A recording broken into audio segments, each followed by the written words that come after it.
think we've got a mandate to do that. So there is a way forward.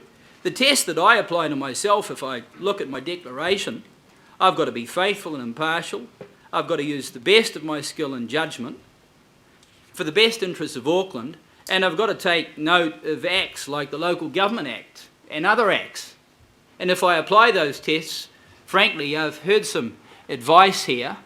I'm interested in a way forward. I'm suggesting that we can do that, and I will certainly push that, and I'll look for sufficient support around this table after the 1st of July. Thank you very much. That's a very fair comment, Wayne. Very simple approach. Very well done. Councillor Ross. Firstly, let me apologise to my fellow councillors. I must have missed too many workshops because I'm not up to pace. I don't agree, and I'm not as enlightened as Councillor Darby because I don't agree with him. I am one of the councillors around here who actually adjudged the Super City to be a success. I think it's what needed to be done, and there's hiccups, but I think it's a success. However, I do not think the special legislation that gives the Mayor, and it's nothing to do with this Mayor, I will say, the Mayor and the mayoral office, the unique powers and the mandate that that office has, because I think that's been an abject failure. Because unless there is a Mayor that is willing to be collegial and consultative, it's doomed for failure. And I cannot help but think this first LTP has been very difficult and has almost ended up with a bad result due to this power imbalance. The resources that the mayoral office has, the resources that the mayoral office can call upon within the bureaucracy who have to respond to the mayoral proposal, means there is just a big power mismatch. Councillors can only be reactive, very hard for us to put up alternatives. We don't have the resources. You have to do it yourself. You'll get a bit of a check done if there's time by the bureaucracy, but it's just very, very hard. Consequently, we just don't get contestable proposals given to us. We do not get contestable advice. You can end up debating a very bad, ill-thought-through option, which is what I consider what we have in front of us here today and what we debated over those 3 days of the Budget Committee in early May.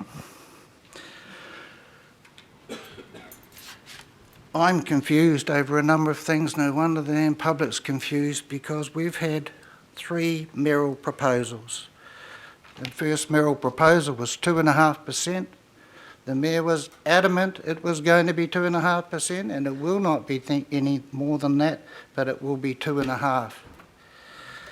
The Mayor changed his view after a local board effectively revolt and councillor revolt, and it ended up on the day before the proposal, on the night before, the Mayor decided 3.5% was sensible.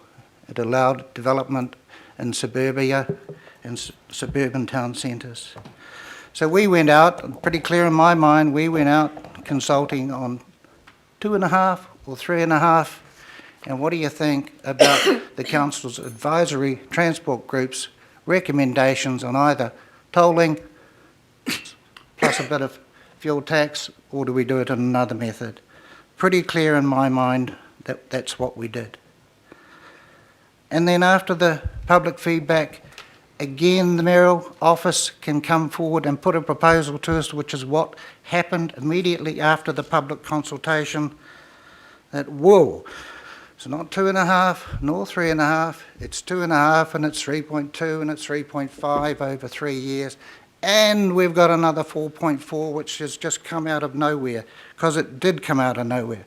There was no proposal from the mayoral office for a transport targeted rate when that proposal was 2.5. There was no proposal for a transport targeted rate when the proposal was 3.5.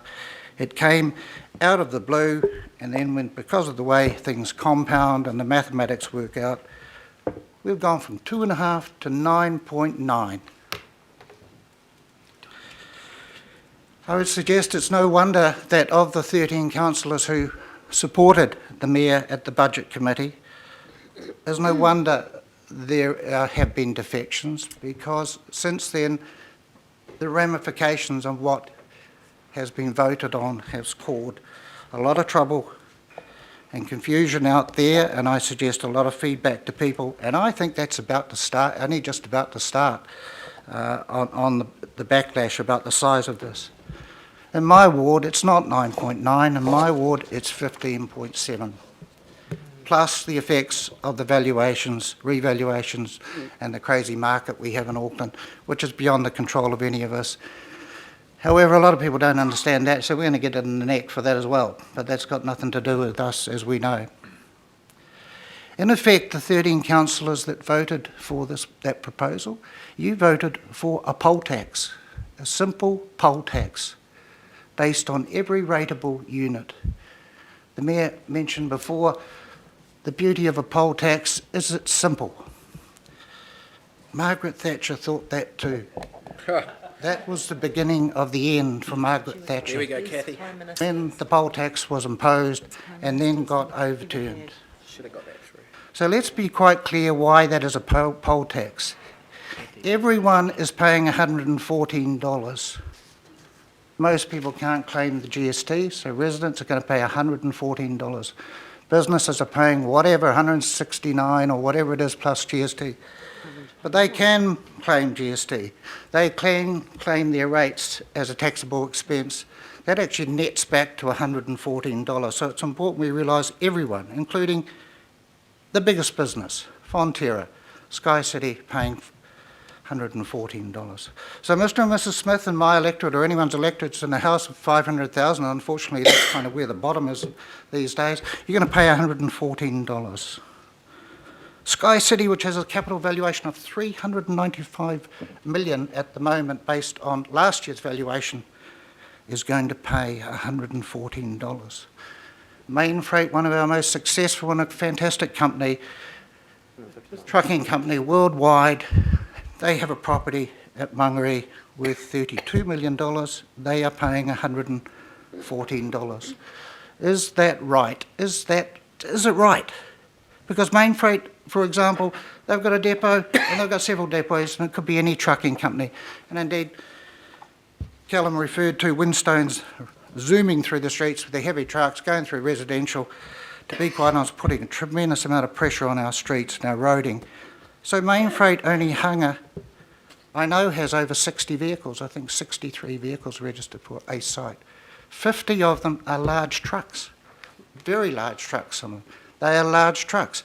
So you've got 60 vehicles, 6 days a week, pumping around our streets, pumping around our motorway system and pumping around whatever they're doing, couriering, dropping, picking up, whatever, and they are paying $114. The same as Mr. and Mrs. Smith.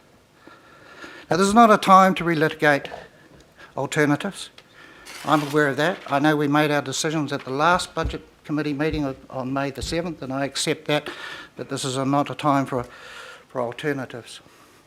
But myself and Councillor Casey did put up an alternative that we thought was far less regressive and much fairer. Under our proposal, if we stuck consistently with capital value rating and stuck with business paying 33% of the transport targeted levy, just like they pay 33% of the general rates, Sky City would have paid $75,000 compared to $140,000. Now that's not major. Main Freight would have paid $6,500 instead of $114,000. That's not huge. It really isn't huge. Glenbrook Steel Mill, worth about capital value of $195 million, they would have paid $38,000 or something. It's a drop in a bucket at that level compared to, what their workers are going to pay. So I don't think alternatives were excessive. But I will be looking forward in the next annual plan, and I'll vote for, not for Councillor Brewers, but I'll vote for the other one, because I'm looking next year how we can reduce the impact on residential rates.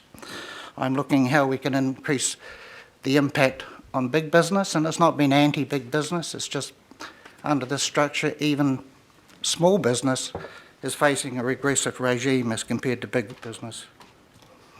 So I'll be certainly looking to make it fairer, more equitable and less regressive for residents and small businesses. And in conclusion, I just want to say I'm actually supportive. The package we put up came up with pretty well the same amount of money. It was just done in a whole different way. But that was not really considered because, to be quite honest, we didn't have the resources to have it been presented the same day as the mayoral proposal, which I regret. I've never abstained in my life, and I'm not going to be abstaining today. I can reassure you of that. Thank you. Okay. Thank you, Councillor Ross. Councillor Michael. Thank you very much, Mr Mayor. I've been sitting here listening to the contribution of the members, and I have to say, in terms of the debate, I find myself sympathising with the opponents of this long-term plan. There are serious procedural issues with the LTP, with the consultation and with the so-called transport levy, which is not really a levy. So yes, there is oppositional politics at play, and that happens all the time, but there are fundamental issues, fundamental questions which are serious, and leave me deeply concerned. At the bottom of this, this council is debating a funding problem, a funding instrument. But it is my belief that this council, this super city, has not had a funding problem, but it does have a spending cost control problem.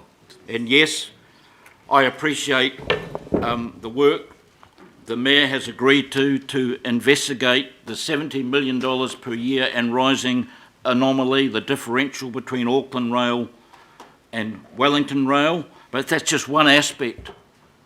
That's just one aspect. I'm not going to go back into IT because I guess most of the damage is done in that area. But, I mean, this just goes on. We've got a legal bill for the waterfront, for our hopeless waterfront case, which is $500,000. The people who had to do all the hard work from scratch and won the case, their bill is $200,000. Do any of the managers care? No. That's my concern. I'm concerned that we consulted, we gave the ratepayers a Hobson's choice when it comes to transport, and I've already spoken about that when we discussed this last year. But the way we were going to fund it, we didn't have the legal ability to fund the programs that we put up. As the Auditor General mentioned, well, what sort of consultation at that? In small print, you know, footnote, oh, by the way, we don't have legal ability to do this. But that wasn't emphasised at any of the meetings I went to.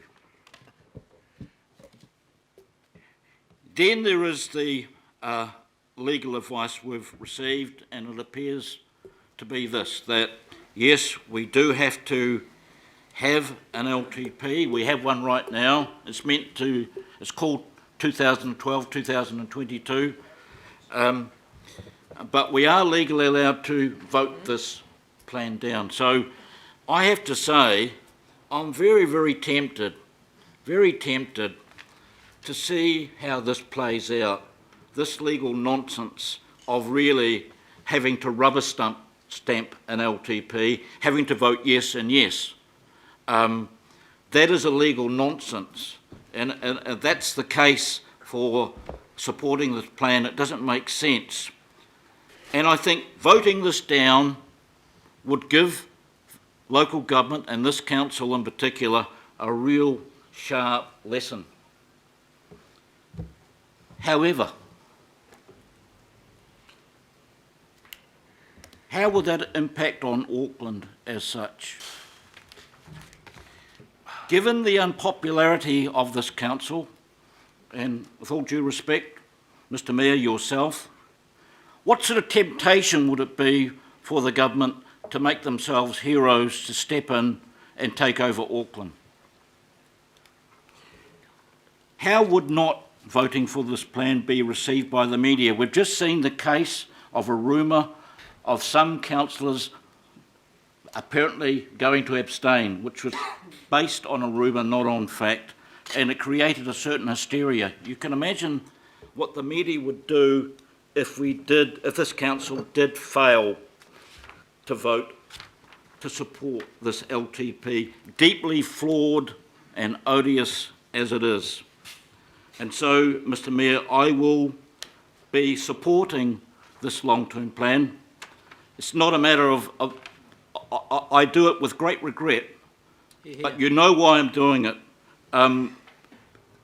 This government would trash Auckland. It would remake Auckland in its own image and likeness, and we could forget about the City Rail link and light rail and rail to the airport because they hate that sort of stuff.